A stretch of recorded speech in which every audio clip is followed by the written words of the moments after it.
doing it live as we are right now for Download Q episode 22. We are 1 week away from our prediction episode, 2 weeks away from showcase season. The hype is running. Kyle, how are you doing, my friend?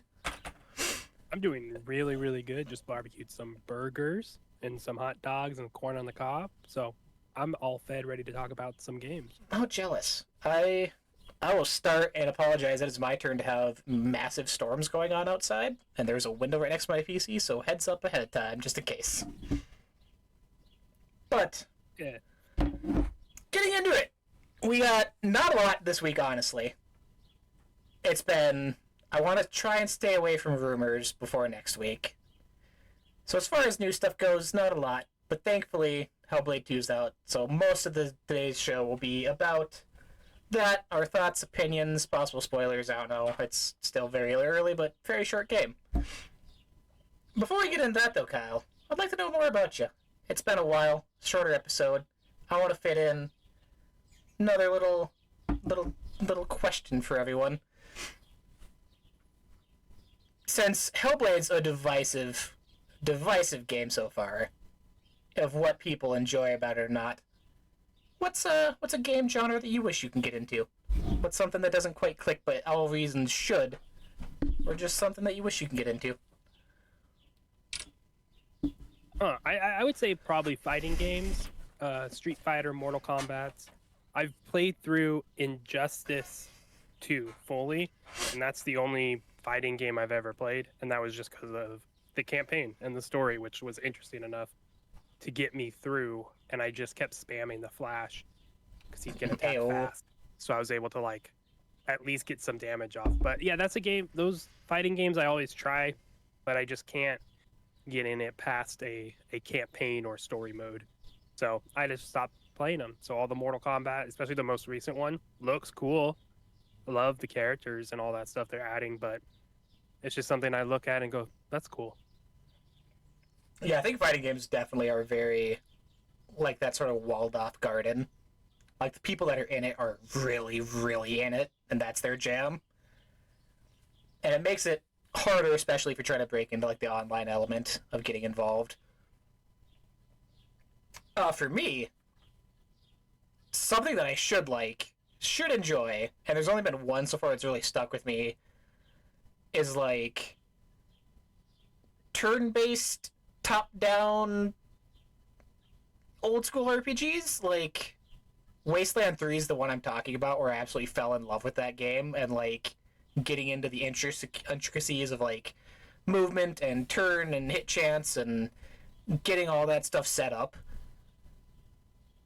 Is that similar to like XCOM, or is that a different thing? I would say yeah, to a point. More RPG aspects to it, but yeah, same thing where hiding behind walls, explosives, you can use, like, knock down other walls and open up more paths to get shots from and hit chance and... Gotcha. But yeah, like, RPGs normally, love all of them. Super great time. Just that turn-based aspect added in never really clicks for me. Which...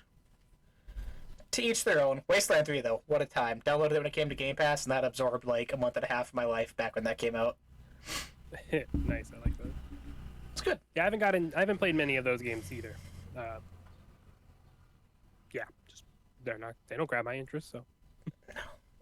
I would say if most genres I have one, like with you with fighting games, my one was Killer Instinct, where I'm like, never got into moves, too much to learn, community's too hard about it, whatever. Killer Instinct, though, I was able to, like, hold my own in ranked. I have most of the achievements for characters for online wins and ranked wins, and, like, actually putting up a fight to an extent, so I got something under my belt, I guess. Yeah. With that, how's your Elden Ring adventure going? Made progress this week, finally. Yes, finally Barely got past Star Scourge Radon. So now we're able to move a little quicker, to other places, but still just trying to get to Mogwin Palace to defeat Moog, but that's like 3 bosses from now, I feel, once I've done a little more research. So I got to figure out the next place that I should explore to get going, but that's exciting. I'm still moving along with that. Goal is to finish that, of course, before the DLC. Destiny comes out in 9 days, final shape.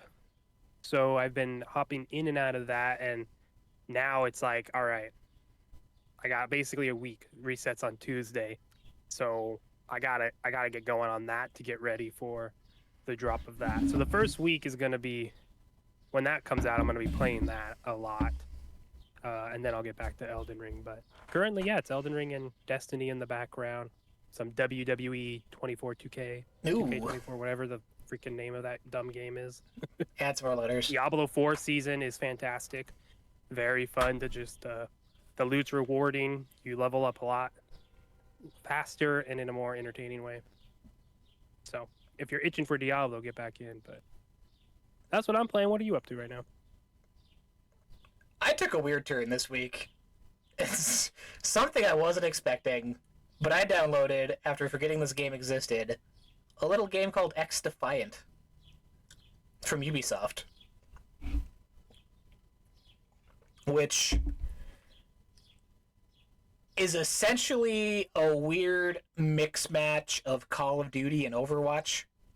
It's a quote-unquote hero-based shooter with different factions of Ubisoft games. So they have, like, the cleaners from The Division are in there, Splinter Cell agents are in there, Freedom Fighters from Far Cry 6, a faction from Watch Dogs 2, and they all have very minor, like, details that separate them. You have 2 abilities for each faction you pick.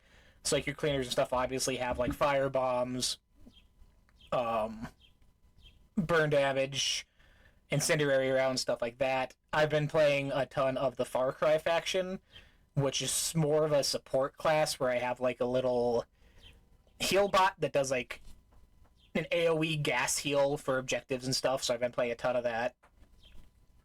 It's very unique. It's very fast-paced, very... You spawn, if you don't get a kill, you're back in like 2 seconds. Very small map, so it's constant action going on. I think out of all the games I've done, the minimum amount of deaths I've seen is like 21 between both teams. So it's just constant shit going on all around you. So, playing a ton of that, having an okay time. I wouldn't say I'm having a great time. It's missing a lot of... not player feedback, like player rewards. The battle pass is very slow, weapon XP is very slow. The Watch Dogs faction is locked behind an XP gate. We have to get like 100,000 experience in the game. So that's very slow moving. It just feels like a grind across the board. It doesn't have as much of the serotonin hits as like Call of Duty does when you're leveling up. But we'll see. And that's about it. Yeah, I saw people playing that, and sorry, just talk about that. Yeah. I saw people feel a little more positive, but ultimately, like, it's still not fully there yet. But it seems like it's a fun time for maybe an afternoon. But I don't think I'm going to hop into it at any point because, like you were explaining, there's not really a reward to playing almost. Like, it feels like it's a grind. Like, there's not really that serotonin boost. It's like, that's what it looks like from the outside, too. Just seeing people play it, watch very limited, I'll admit. But just from the trailers, the gameplay, I'm like, it just doesn't seem like there's a lot there. So it never grabbed my interest. So yeah, like I said, what you're saying, I'm even more so like, all right, this is something I could skip out on, see if it can become something really cool. Because it sounds like the gameplay is tight enough. Like is the gameplay fun at least outside of like what you're doing to earn? it is, like I said, it's very fast. Like, you have visible health bars. Health regens very slowly compared to a Call of Duty, where you actually have to like sit around and wait, which is why I've been gravitating more to the support classes for that. But it's very hard to get even like kill streaks going. If you get 2 kills a life, I'd say you're doing great. Like, it's not meant to be those insane kill streaks on like Halo or Duty with kill streaks going on. Like, there's none of that. It's bare bones. This is what you're doing. All objective modes for the most part. Snipers If you're watching video, very much one-hit kills. Like, there's no in-between on those. Yeah, I did see that. It's got they were overpowered. Yeah, it's got a good base. Like, it feels like it's an early beta or early access testing thing. And if Ubisoft, I feel, sticks with it and actually adds in, like, I think it has a place in the overall landscape for that niche audience, like Rainbow Six Siege is built up. Yeah, it looks Rainbow Six Siege, not fully in the gameplay, but just it feels like that. But it's really cool just seeing the map that's on the stream right now. It's almost looks like it's straight up ripped out of the Division 2.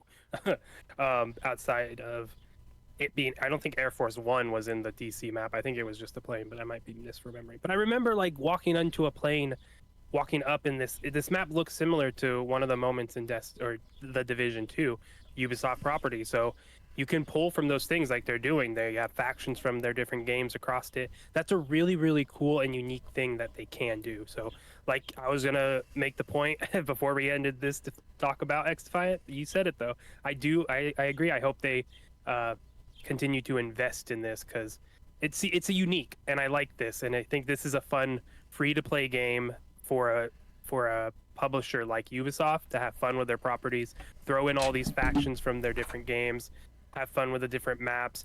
I want to see like later on, different skins, different characters where you can. It's going to be interesting what they add later on. I mean, that's what is interesting. So hopefully they get enough support to support it long term, because we've seen that like Fallout 76 and other games, they can keep an audience and they find an audience, and then all of a sudden public sentiment turns around and people are really into that game for what it is again.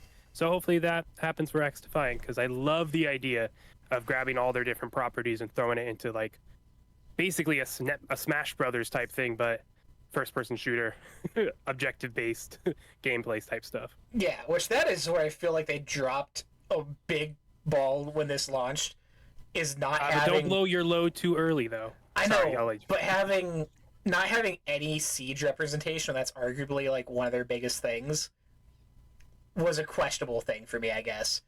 I guess that would be like, you don't want to confuse it.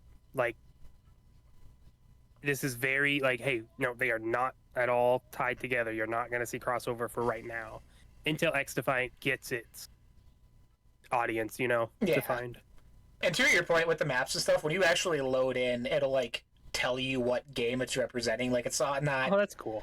Obvious like one-to-one polls, because that wouldn't work most of the time, but it's generic and familiar enough.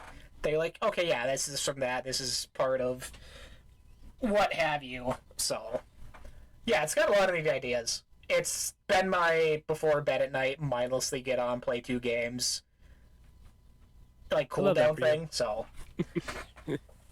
but that's what else have you been playing? That's about it. I got my League of Legends stuff in daily, and Hellblade, which we'll get to later on, but that's been my week. Kyle, speaking of like tactical shooters, do you mean tactical shooters that launched day one in Game Pass that are owned by Xbox? Heyo. Did you know? Yes. Did you know Call of Duty's coming to Game Pass, Kyle? Yes, I've known the moment it finally went through. Crazy. That's crazy how that works. There was no way they weren't going to. No. Yeah, so, But yes, it is confirmed. Confirmed, to no one's surprise, officially Black Ops 6. Officially confirmed as the follow-up direct for the showcase in 2 weeks. So yeah, I don't know. It's weird how this has turned into another argument online, I guess. Like, people finding whatever to be mad about now online. But I'm excited. Black Ops has always been my sort of go-to as far as Call of Duty stuff goes. Original Modern Warfare's back in the day were, but Black Ops 2 especially. Even Black Ops 4, was it, when Blackout was first made? And their first sort of hand at the Battle Royale genre, I got super hard into back then. So I'm interested to see how that sort of shapes Warzone going forward, but I've played 0 Black Ops. That is where I fell off of Call of Duty. The first Black Ops was the first. I was like, I'm gonna skip this one. And then just after that, just never really didn't play Call of Duty after that. You know, very sparingly. Definitely did not play the campaigns. So I do not really know much about the Black Ops series. So this is cool. I like that this, for one thing, like this is one of the longer running, not long, this is a longer developed game, if I'm remembering correct, right? They've had a little, I think they had an extra year. I think so with on this game. Yeah. That's interesting. So hopefully this is, I mean, and this is still an Activision game, right? We're not going to see heavy Xbox, Microsoft influence on the development of this game, what this game is. This is still going to be a Call of Duty game. It's just going to be in Game Pass, and the monetization might be a little different, which will be a positive, I think, for consumers. I can't imagine the monetization getting worse. No, you would hope not. You would really hope not. Especially, oh my god, I almost knocked over my desk. Sorry. Goodbye, desk. So yeah, I think it's going to be interesting to see what this is. They had an extra year. Xbox is giving them a Call of Duty Direct right after the Xbox Showcase. We've had one of these already with Starfield. So what is this going to be a similar in length? Are we looking at 20 to 30 minutes of Call of Duty, which makes sense for a campaign deep dive, a multiplayer deep dive, a Warzone deep dive? You have to imagine they are aiming to have all the systems, the XP that works across all the modes. You would have to imagine they're aiming to get that to a better state, a more consistent state. Whenever I played, I guess I did buy the Modern Warfare 2 on Steam, but I only played the multiplayer. Mm-hmm. But I did play that one. I forgot about that. See, that's still not Black Ops though. They'll blend together. They really do. But I just like on Steam. I don't know if it was my computer, but it just is a shitty game. Like you have to update your shaders constantly every time you load. There's updates after updates. It's like that on console choppy. It's just a shitty game. Like, and what I mean by that is like how it runs. Right, it runs poorly, and apparently on console as well. So I hope that gets fixed, because a game that's going to drop in the Game Pass, a Call of Duty that's going to drop in the Game Pass, is going to have numbers, is going to have everyone downloading it, everyone attacking those servers the day it drops. So for one thing, that's going to be a whole separate thing, because launch day issues are understandable to a degree. It's the first day, right? You get a pass to a degree. But I hope you got to have a stable, smooth experience. So that's what I'm hoping out of this with that extra year. Yeah, at first I kind of like downplayed Duty having that extra direct spot, but after like looking at it, it makes a lot of sense.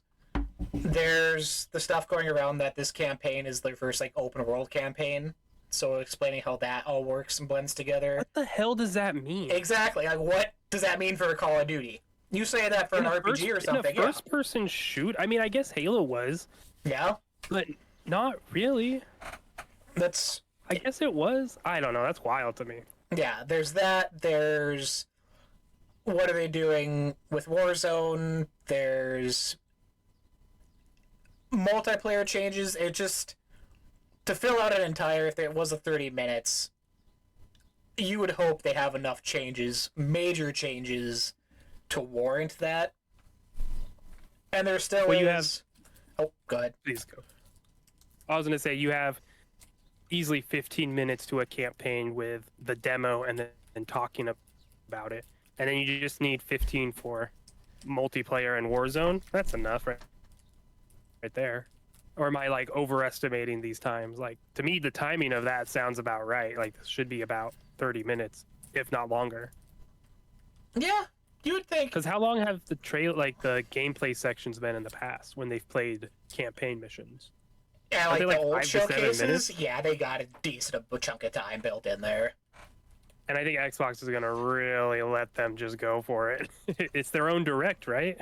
Yeah, it's their. I mean, with everything coming out, Indiana Jones, like this is their cash cow this year. Still, like it makes complete sense for it to have that extra spot, and especially with it going to Game Pass, like, you need to get people hooked right away so they're day one in the ecosystem, in the stores, buying stuff. Like, they're going to want to get the hooks in early, have people ready on launch day. And there is still last gen release. I've seen people talk about that. So it'll be, which is not surprising for a Call of Duty. Like, no, you want that install base. It is kind of crazy that we're still, like, a big game is still releasing on the old platforms, but it also is a different time, right? We're seeing a lot more backwards compatibility in general, so I don't think it's actually that crazy that this game is, that it would be running on old consoles. No, you just got there. I've seen numbers all around. There's like 150 million, 200 million people still on last gen. Like, they're just not going to shut those people out. No, like, that's too much money. And plus, next year's going into the future. Even they're going to start being on Switch. Like, it's going to grow even more. So getting that sort of baseline of what Duty will be for the next X amount of years to make all that work, be interesting. I'm curious to see Duty on Switch 2 next year. Yeah, it should be. Yeah, it's just going to be interesting what that Switch console is, because I mean, it already can play some pretty surprising games, and then when you throw in the cloud, it could play a lot of games on the Switch, either natively or through the cloud, that are kind of surprising, that I don't think people would have expected when the Switch first came out. You'd be able to play The Witcher on there, right? Yeah. You know, so I think, yeah, it's just, what is this next Switch going to be? Is it the full, like, yes, we are going full, like, we now can fully get these multi-platform games, right? And they're going to be on par. Did they finally get there? I don't know. We'll see. At least, 1080p. At least. It's going to look like a 360 game, but it's going to be there, damn it. Yeah, I don't know. It's so interesting just in general, like, the AI tech of frame generation and DLSS and what that looks for with each own, like, studio making their own, and each hardware company like Xbox, Sony, and Nintendo, they all, and NVIDIA, they all have that tech internally, and they're working on stuff. I want to see what that is going to turn into, what that actually is. Is that something, or is that actually not what these next consoles are going to be? Anyways, that was a tangent. I'm just interested by that. Go off. You're the hardware tech guy. That's most of that's completely above my head, so I'm glad we got someone knowledgeable. Well, put your hand up there and catch it. Heyo. Other games that'll be at this. My reflexes are too fast. I would catch it. Too dumb. Man, Guardians of the Galaxy has some top tier humor. R.I.P. Rest in peace. What? Why? It's not going to be the same without James Gunn. Who says he doesn't come back? He's not. He's doing DC stuff. He's got bigger things to fix. I know, he's the bridge that gives us Avengers versus DC. I forgot. It's Marvel versus DC. I was gonna say Avengers versus X-Men. Okay, now you're just being as wild as PlayStation I know, and Xbox. Next story. I'm just going off. Other things that'll be at the showcase, that'll be where maybe you're at, maybe you'll be able to see, Kyle.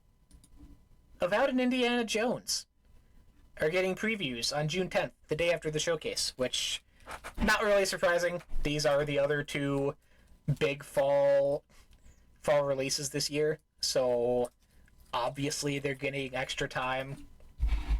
For me, this all but confirms that they're still hitting 2024 window, probably not getting delayed out. So, good to see. Yeah, no, I think Xbox learned from, hey, these are coming out within the year, and they didn't hit that. They're not saying that. That doesn't mean they went away from the strategy of whatever we showcase at this show in January will come out this year. Like, those are the 4 or 5 guarantees. And I love that, because so far they hit on that with the last year's developer direct. This year, still to see, but hopefully the 4 games they showcase come out, and hey, that's Avowed and Indiana Jones are 2 of them. So I feel real confident in them hitting this year. It'd be wild if they skipped. At least I think they both are for sure coming out. Yeah, it's more... The fact that people get to play them, yeah, makes it even more likely. You need to get in there, push down the walls, say your media, get those hands-on demos, Kyle. I know, I ain't media, but also I did hear back they said they know. I did not get a pass to Summer Games Fest, so. Losers. But that doesn't. Hey, I'm still going. Hey, don't know. I love them. Great people over there. Curse you, Love you out Jeff. there. What? Whose ass do I got to kiss for this? No, but I'm still going to IGN Live, and I'm still going to be around there. So hopefully, hey, still networking, still talking. Not that hard to get. Hey, come with me. Come on in with me. You can come in. Okay. Phil Spencer will be there. You will be surprised how many backstages I've been behind. I'll take that in the most literal sense. Yeah, with these, I'm more curious now where these sort of fall in the release in the fall. I don't think a lot of the overlap of like player bases interested in Indiana Jones would cross over with Avowed, but still giving them each their own time to shine without being sort of drowned out by everything else. Not even just Xbox, but still major Assassin's Creed this year. Duty taking up everything. Whatever else is in store, I can't even think right now because this year's been crazy already, but be interesting where they kind of slot these into. And if any other rumored games make it into the fall from them that have slowly been popping up. So. Yeah, I'd imagine it's Avowed in the summer or late summer, like September slot. Indies in December, and Call of Duty would be like October or November, I would imagine. That seems late for a Call of Duty though, so I'd say November or October for Call of Duty. Yeah, I guess for me, December is still just such a weird time. Like, there's... If you go early enough, though, like, you get, like, peak holiday season. It just depends if they want to hit Black Friday. If that's still, like, a commercial... if there's enough return on investment in getting a game out during that time, then I could see indie going out before that.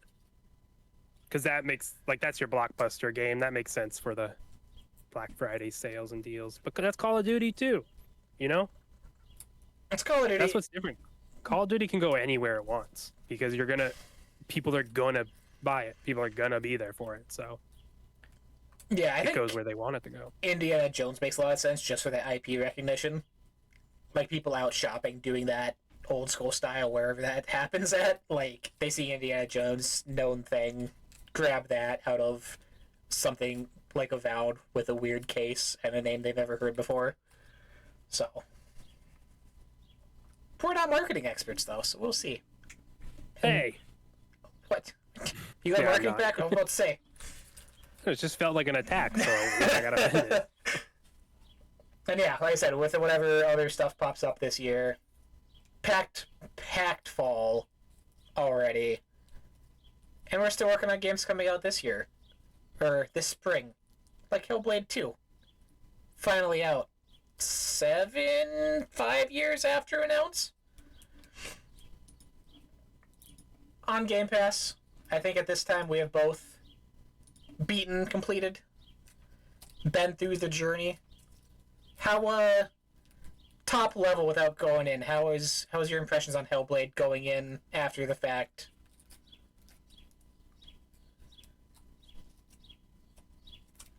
Oh, that felt like you had more. I'm sorry. Oh nope.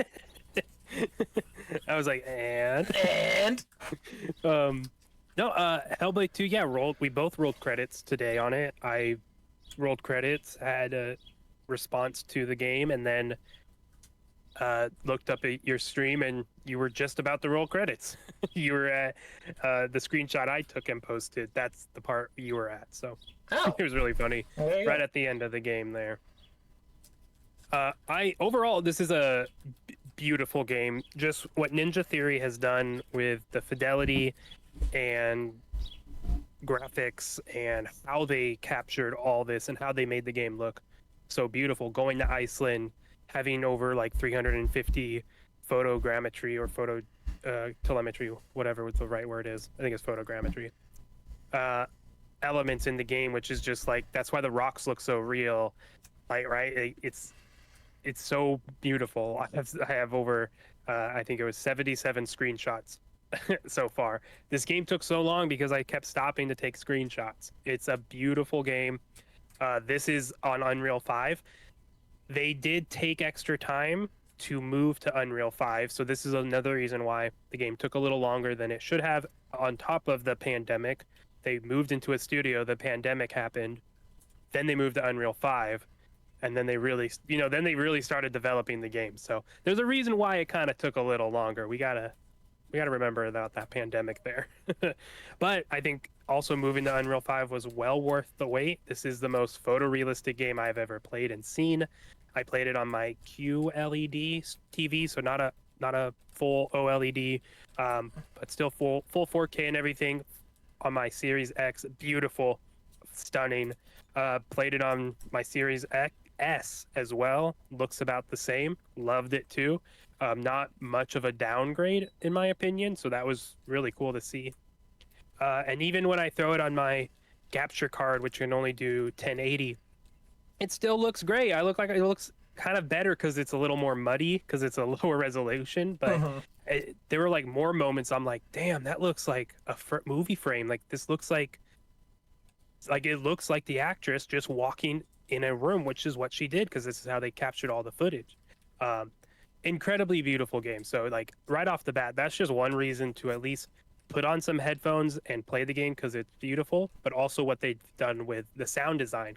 They spent a ton of time with the audio, and it is 3D audio. You're hearing voices and noises all around you. It's part of the narrative. It's part of the gameplay.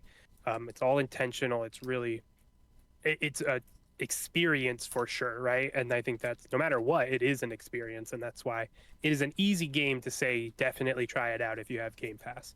So I'm feeling really good about it overall. It's not a perfect game. I have my issues with it, which we'll dive further into it, but right off the bat, yeah, that's just, what else can you say about how it looks?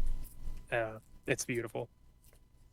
Yeah, for all the reasons you said, I full-heartedly agree. It's the showcase, the spectacle, the presentation title for Xbox that I feel they've been waiting on for a while. I feel your feelings going in, whoever plays it, very much relies on how you viewed it going in.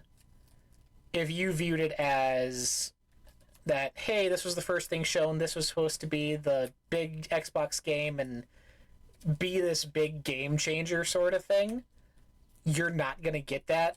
But if you go in with the mindset of who Ninja Theory is, what they do, what they're passionate about design-wise, like, this will check hopefully every box for you.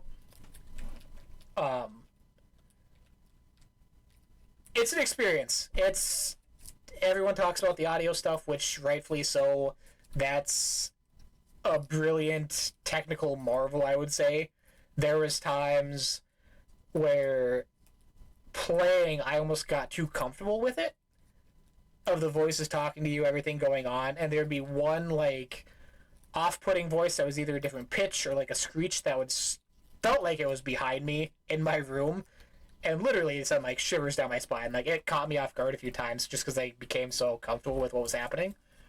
Well, yeah, multiple times I like popped the headphone off and was like, "Is there? Oh no, it's dead ass quiet. Yep. It's the game." I thought like I heard like tapping from out, like knocking or a car driving by, or nope, it's just the game. I'm like, that's cool. Like, yeah, there's a lot of layers to the audio. It's not. Yeah, there's a lot to it, and it really is in service to the game and what and what Sen was going through and what her story is. Yeah, it's very tone and mood setting. Like, it gives me extreme excitement for what they do next, whether it's their horror project, because if they even implement half the stuff they did in this into something like that, that's going to be game changer for that genre. Yeah, I feel like a lot of it's just people were coming in expecting this to be that, like, God of War thing, or Xbox's next big, this was supposed to be the console seller type thing, and it just was never in my mind set up to be that. And it opens up, which I'd like to talk to more later about the discussion of, like, with how games are now, how layoffs are, and how they hold on so dearly for any ounce of income they have to keep studios open. Still being able to have those studios that do the artsy stuff, that do the passion projects, that do the more emotionally hitting games that aren't going to make you billions upon billions of dollars in microtransactions. Like, it was a nice change of pace to have something that represented that other side and not be forced into development of something it's not. I know a lot of people talking about, like, the combat wasn't great. I was fine with it. If we had any more of it, like, it was good where it was and did what it needed to do. Well, I mean, yeah, let's talk. I didn't really mention anything about the combat, which to me, like, it's simple because of it's what Sen was going through. So there's intentionality behind that, which again, the game doesn't really tell you much. It doesn't tell you anything. You start the game, it's like, here's your controller layout. Here's all the mapping we have. Read the Are you controller done? layouts. Here you go. Bye. Good luck, or just have fun. And the game starts. It's very cinematic. It's the intention behind it, but it's the intention. I believe, and what I've kind of got out of it is that, again, you're also experiencing what Sen was experiencing. She doesn't fully understand what's going on. You're hearing what she's saying, or you're hearing what's being told, what she's telling to herself, what her voices are telling her constantly, whether they're agreeing with her, or whether they're causing her to doubt herself, whether they're completely screaming at her. They're constantly there. It's a fascinating game, but it serves the story, which is what the combat does as well. It's simple. It is basic at times, but it also is brutal. It's challenging. It's immersive. There's only one spot, the last boss, and I don't want to do I don't want to do any spoilers. That's fine. So I'm trying to be very light. We can get into spoilers once we get a little past it. We'll announce spoilers because I do want to talk about the story stuff with you. But I had a little issues with the last boss, but that was just me, like, oh, duh. Almost like you were saying you didn't realize you can sprint the first two sections of the game, which you can sprint. You just have to press the button. Left bumper, it's an everybody. Option. So there was something like that in the last boss with me that prolonged the fight. I was getting super annoyed. I was like, I don't know what to do. This is dumb. I'm getting bored. And I'm like, oh, my bad. My bad, everybody. So didn't ruin my experience overall. I just felt like a dum-dum. There was, combat-wise, I'm going to just jump in. Go for it. Some stuff with, like, dodging and countering, because that's mostly what it relies on. Like, it's game of rock, paper, scissors, essentially, when you're supposed to do what action. And even now, beating it, I don't feel like I fully had it grasped. Like, there would be times where my counters even didn't feel like it was doing, like, a perfect counter, quote-unquote, where you immediately do, like, a retaliation hit and it goes into, like, a combo. But I couldn't tell if it was, like, story design, because there'd be so many points where the action would, like, flow into a small cutscene of, like, transitioning between enemies or other stuff happening. So it felt weird to me personally of when that was supposed to happen and if I was countering correctly, if I was dodging correctly, or if it was part of what was trying to be told. Yeah, that's where the game shows, it seems, for sure, is the scripted animation segments and such, especially like in combat. Yeah, like there are a couple moments where I get caught up on architecture, and then like the game pulls me and the opponent, like physically, you see the world, like we get pulled to the center of the arena, and it's still focused on us, and it was like, whoa, really quick and brief, but it was like, oh, we were too close to the edge there, so it moved us back to the center at least. And then the counter, I always felt like I needed to be earlier than I thought I needed to be, and once I did that, I was a little more consistent. But even then, there were times I was like, I thought I hit that, like, why am I late? But I never got stuck on the counter and the dodging, and it never got to a point where I was like, this is annoying, this is like not good.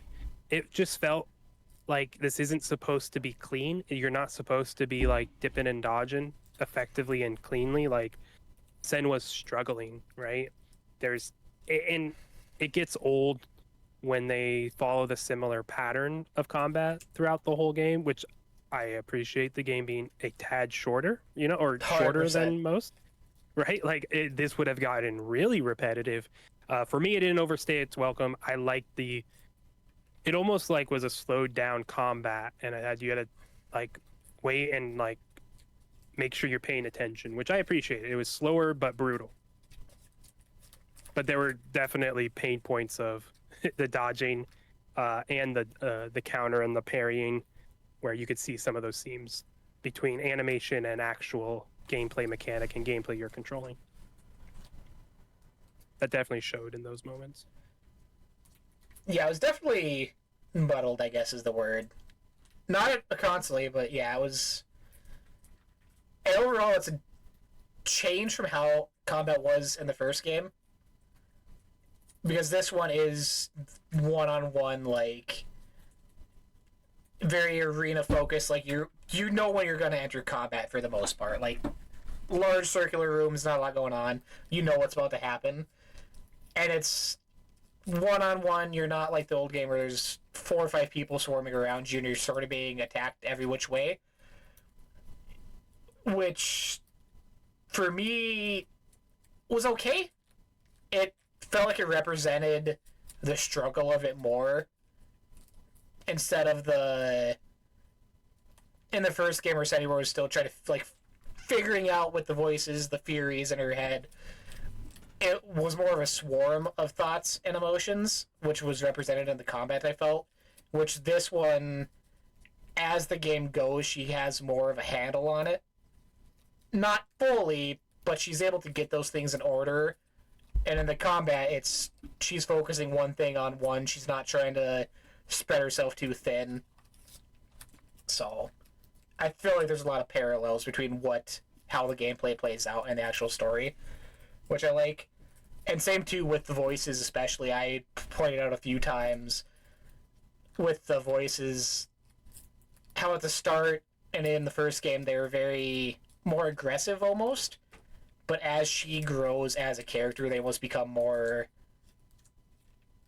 at times, almost like giving you hope and spirit and like becoming an extra support to who she is as a character.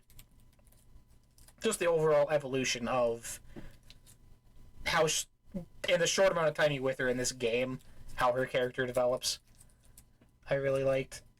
God.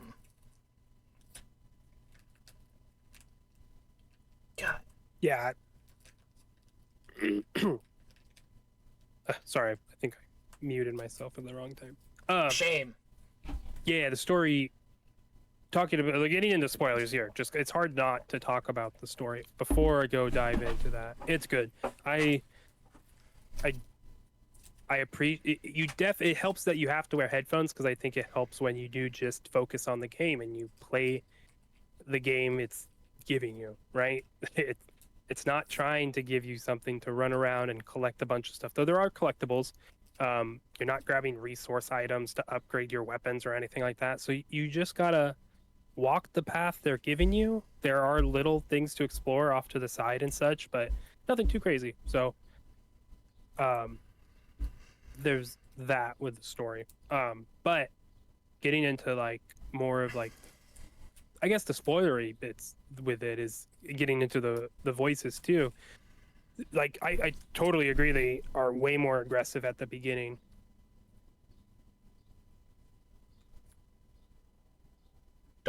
Hello? Did you get muted? Oop, I'm muted. You muted. I know I am muted.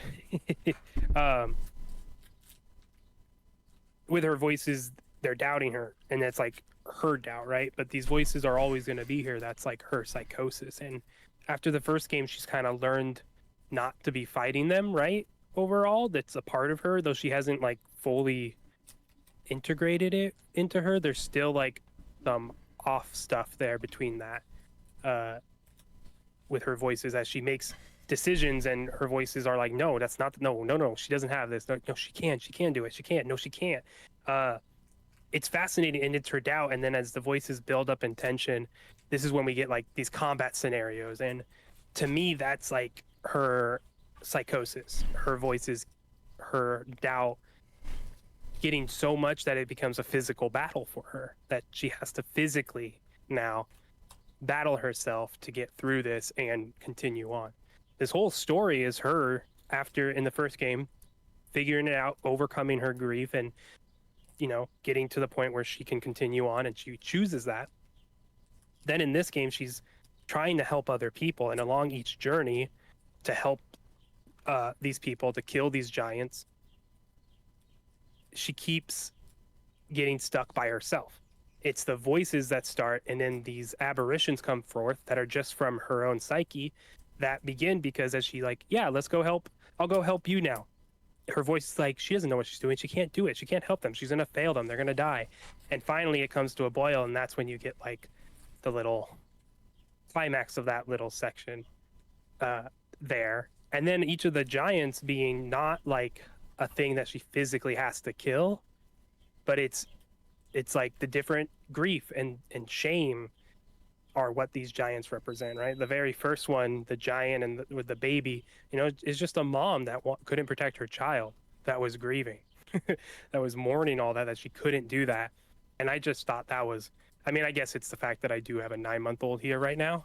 Yeah. But like, that was an emotional moment, just seeing like, oh, this is what you're doing with these giants. Like, like you are here. It's not that you're killing them. You're not slaying them. And these are, I get what it's representing now. It's her grief, you know, the giant's grief became so much that she became this monstrous creature wailing, you know, causing destruction when really they just needed someone, they just needed a rest, right? They were sad, right? And then the next one being like shame, right? He left out and he was hurting people. This is like a really quick summary. And he was shameful of that. And that, like, just dealing with those things I thought were really interesting. But throughout it all, Senua's she keeps trying to help people, but ultimately she keeps getting in her own way, only to conquer herself. But I think that's like the difference between like these real world settings and her talking to characters, and then it gets like supernatural and like weird looking. It's like that's the physical man, that's the game. We're getting to play her struggle with it in her mind, right? She's struggling with these voices, her confidence, or her psychosis, and it's a physical battle at times.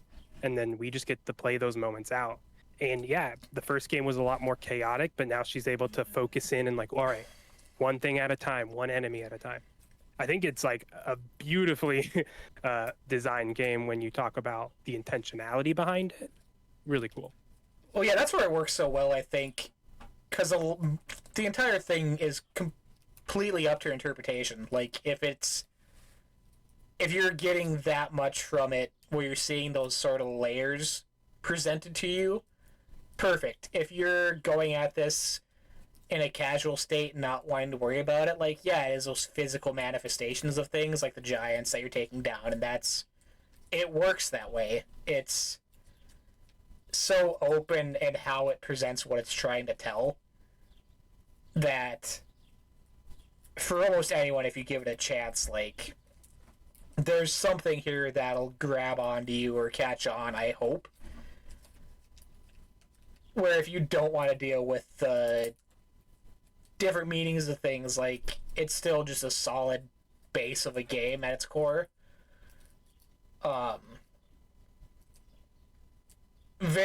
Another thing I want to give a shout out to is the transitions of things, how seamless they are between cutscenes or sections or chapters. The game will sort of do a quick like fly over of scenery or the landscape you're currently on, do a quick passage of time. Obviously working as a loading screen, but just very beautifully done, giving you just a better glimpse at the world they've crafted. Yeah. Well, I mean, it definitely is like for the vibe too, like it's a one shot for all intents and purposes, but they do stagger into different just wide scope, wide like landscaping shots over the countryside as you're traveling from location to location. But just from like start to finish, yeah, just having the voiceover come up during those moments to carry you through, and it like loading you right out into that transition, going straight into the gameplay or into a cinematic and then into gameplay. It's very seamless.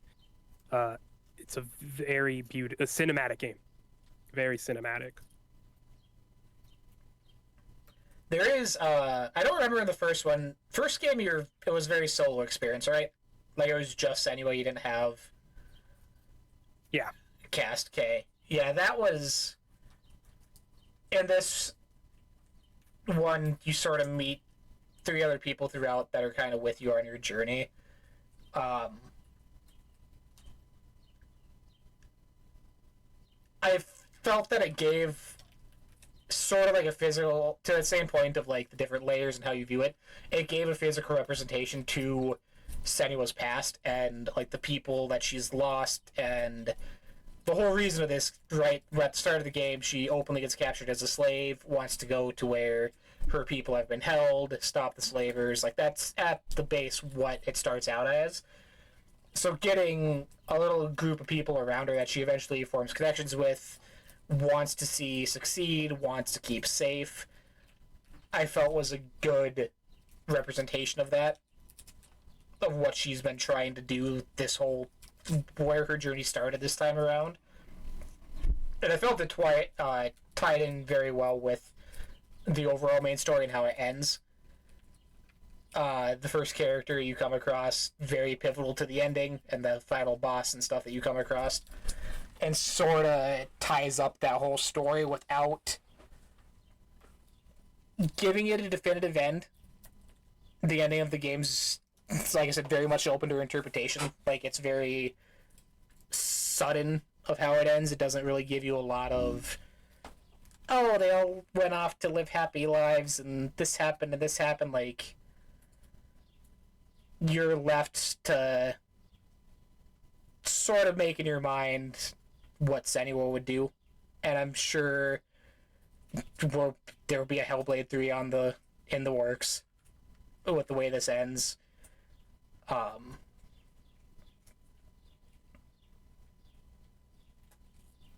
Yeah, just very... Yeah, I thought, yeah, the companions I really did like, and I thought, I mean, they each represented her past for sure. I mean, the first one, I'm not going to remember their names.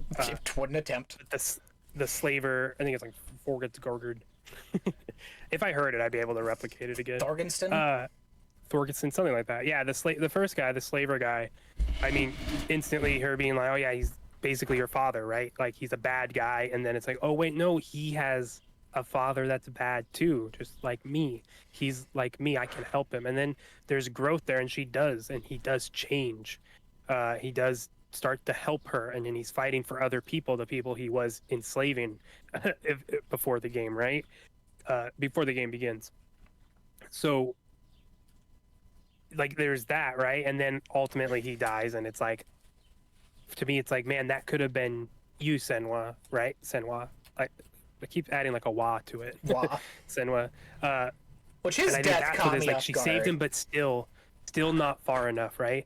After and the other two characters she like fully helped and saved, right? It was this last guy, the slaver, the first one she met that she was trying to help. It was the most tense, the tension of them all, right? His father was there. He was the main guy, right? He was the final giant that was causing the problems intentionally to have power. And his son tried to do it, and she was with him. And what ultimately happens is his own father kills him, and she just sits there. And what are we left with? Like, does she end up killing him? But then that's where the game ends, right? She says she has the choice. She has this within her. And I think for me, that's what's interesting is it's not really about like, does she kill the guy or not, right? I think ultimately is the voices and everything everyone keeps telling her what to do. It's like, you have to help people. You got to do this. You got to do this now. And finally, she's like, me, not the voices, not for anyone else, but I have the choice right here of what to do. And I think that's really, really interesting, right? And then that part left me like, damn. I don't know. I thought the ending was incredibly beautiful for the story they were telling for her, for finally overcoming. And even though like coming short in a way at the end of, Thorister, that's his name, Thorister, still dying by his father's hand, which was like, wild. Like, his father, like, I have your sacrifice. And it's like, oh, okay, he's gonna sacrifice his son. It's like, oh, he stabs him. Like, what? I didn't and he's like, oh no. Yeah. And then the moment between like Senua reaching out, it's like, Senua, you have to hold him. And it's like, oh, that's beautiful. And it was just, I thought the ending was beautiful. And then it's just her finally realizing, though, like, this final darkness, and this darkness that she's been holding on to isn't, it can be bad and it can lead down a dark path, but ultimately she has a choice, right? She has this darkness. You can't get rid of it. There's, your past is there. It can be dark. You can't run from it. You can't hide from it. And it can lead you somewhere dark, but you have the choice. And that's kind of what I took out of the ending there. Which I think that leaves a lot open if/when they do decide to continue her story. Because we mentioned how her voice has progressed and, like, the change in their tone and everything. With her now coming to realization that, like, with all that happening, it's still her decisions, her actions moving forward, like, that doesn't define who she is, how that sort of evolves in what that's represented like in a future game, right? Because it has been like, oh, it's everything's up in the air, we're questioning things, questioning your motives. But if she gets a further grasp on that and is able to not pick and choose what she hears, but, like, the voices become more of a positive impact on her, what that means for her going forward and what other stories they're able to tell with that. Yeah, it's just, yeah. I honestly don't, I wouldn't be surprised if we don't get a third. To me, this kind of feels like 1 and 2, like, this is, I wouldn't be surprised if this is it, but I wouldn't be surprised if there's more either. But I'm kind of leaning towards it. Wouldn't surprise me if this is it for Senwa. Like, she finally ends, and it's like, you know what, after everything, it's like, I have a choice. I have the choice. After all of this, I went on this journey because these people killed my husband, the love of my life, and I lost it. And at the end of this whole story, she has a choice still. After, you know, she had to go on. She was being forced. This whole thing was forced upon her in a way. But at the end of it, she's like, I have a choice here. And maybe that's like, I have a choice to go do something. And here's our our new open world RPG game starring Senwa. God. No, it's gonna. They would never. They would never. But yeah, I don't know. It's interesting. I mean, we know they're working on something else, and maybe. Yep, Project I mean, Mara. we're gonna get another IP first, for sure, from them, and I think it's that horror thing. So, is this it for Hellblade? I don't know. I wouldn't be sad with how the story ends here. I think it's a beautiful ending and encapsulates whatever that word is, kind of the whole journey Senwa's been on in her whole struggle. Yeah, I'd be okay with that too. I feel like if they did end to it, sort of goes along with that, what I mentioned at the start of them wanting to do their own thing, not go with what the rest of the industry's doing. Like, not making it into a Hellblade 3, 4, 5, 6 and have it become this drawn-out thing. And a trilogy is cool. You know, if you have a story, I'm fine with that, of course. But if they don't have a story, of course, if it's like, well, we could do this, it's like, huh, I really like what this was. And again, COVID and moving to Unreal 5 added 2 years onto this development cycle. Colloquially, just me kind of making stuff up. Nothing. That's kind of makes sense to me. So I think if it came out 2 years ago, we'd be having it would be different, right? We'd be like, oh yeah, this stuff, Hellblade 2, yeah. It's just so much is built around what this game was going to be and could have been, and I think it executed on all of those. I think this is a great game. I recommend it. But I don't think this is the, like, this is a poll, but it's not the tent pole, right? No. But... And I think that's fine. I think this is needed in this catalog and in the game sphere. We need a. This is I thought this was not too long. I thought it was not too short. I love the time frame for this. I loved my time with it. I'm left wanting more, so I'm probably gonna go back eventually and do the other narrators. Which once you beat the game, you can replay it with new narrators. So that's gonna be a whole new experience because it's not Senwa talking; it's other people's voices you're hearing. So that's already another experience to have. But it's what I thought about it today as I was finishing and, like, looking at the scenery and just what they've built. This gives me more hope and excitement for the future from the teams at Xbox.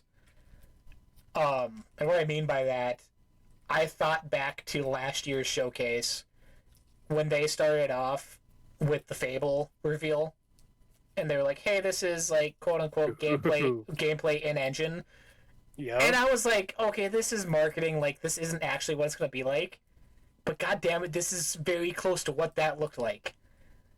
And Oh, if we, games are gonna start looking like this. yeah, if we get a It's full all lighting RPG, and shadows. if we get a full RPG in a setting like this, in a world so like beautifully crafted and put together, holy crap!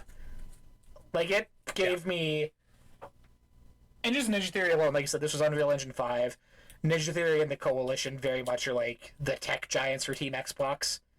And I can fully see Ninja Theory sort of going into that role, helping out other teams understand what they're working with and getting the most out of it. And with how close the Xbox teams work together and share tech, like I mentioned before, how Rare came in and helped turn 10 or Playground with like the water and Forza Horizon. If Ninja Theory starts giving their like audio expertise, just stuff along that lines to other teams, that's Well, what's money. interesting, yeah, to me, what's cool is like if you're one of those teams, you can say, hey, like Hellblade, fucking great game, Ninja Theory, awesome, we loved it. We're thinking of this XYZ with our audio. Come in and help us. What do you think? That's the genius of that's the benefit of what they're doing with Xbox with having so many fucking studios, but still letting studios like the Activision, the Blizzard operate independently, Bethesda independent, Xbox Game Studios independent, all under Microsoft Gaming. So they still are doing like different things, right? So there's still hopefully individual advancement within each studio doing different things. And then yes, you can say, oh man, you guys figured that out. Let me pull that great job. Like Rare, the water's great. Like we really want to help our, Forza look freaking photorealistic as always. So help us with the water. It's like, oh, we did it. Like that shit's cool. So yeah, I'm excited because Coalition moved Gears 6 to Unreal 5. I don't know if that's confirmed, or just rumored, but at this point it has to be Unreal 5. And oh my god, another Gears of War, which is always, I thought, has always been really pretty. When they first, whatever they release on, they've always looked pretty decent at the time. And then 5, the most recent one, was really good. And I know people say Hive Busters, the DLC, if that's the right name, Yep. looks even better. I never hopped into that, so just like, can you imagine a Gears of War 6, what that's going to look like on Unreal 5? Like, we're just at the corner right now of getting next gen gaming, and it's Unreal 5 and the next engine stuff. I'm excited for that because yeah, this game has shown off what Unreal 5 can do. Of course, this is made to be really, really very pretty, but I think if you strip out the environments and you just look at the mocap stuff, Senua looks photorealistic so damn often, and you don't need a very photorealistic background for that. So that's exciting in and of itself because we're going to get these character models that look really good, that can emote incredibly realistically, and that's going to create more immersive games and experiences, and I'm excited to see what those are. Yeah, there's a lot of possibilities. Just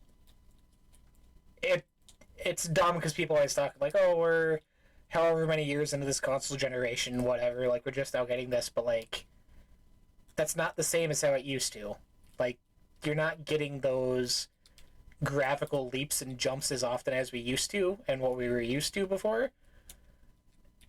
Yeah, now it's going to be render speed. Yeah, now like it's frame more rate, technical stuff, stability. Right? Yeah, So, that's what we're going to see more of now. Because, like, honestly, like, if Senua was, like, the peak of fidelity and everything just can hit that eventually, that's, like, really fucking good. Now make cooler things. So, yeah, we'll see. It's exciting times, and this is the first domino, I feel, in what the next year or two will be showcasing and bringing to us. Like, now's the time to get into, if you're not on Series X or PS5, like, now's the time to get in. Things are changing. Overall, the industry is, with all the lamps shit going on, at its core, there's still a lot of exciting things happening to get your hopes up about, which we'll be seeing more in 2 weeks, hopefully, and get a deeper glimpse into what's fully planned, what's in store for us. So Can't wait. can't wait. Next week, prediction episode. Yeah, I gotta do that. I've rewritten some of mine like 3 times already. I have not even thought about it outside of just like casually. Casually. Well, it's so hard because, like, especially this week, the stuff I don't trying to avoid. Like, there's been a lot already sort of leaked and rumored and stuff popping up all over. So, but Yeah, that we'll we'll see. It's right there. we'll get to it eventually. As for now, unless you got anything else you want to throw in, Nope. think this was good discussion on Hellblade. Overall, what it means for industry moving forward. Like I said, slow news week, just with everything else going on, and calm before the storm actually this week. So, till then, we will catch you guys next Sunday, 4 p.m. Twitch.tv/ Oh, I got it. Check now. Badlands Backlogs. I got my name on Twitch finally. That happened. I used to have that's good. I used to have like an extra the in there, like an underscore, I think, but I was able to get the actual name. So Success. suck it, machine. We'll catch you guys next week for episode 23 of the Download Queue. Get Hype Edition. Get Hype.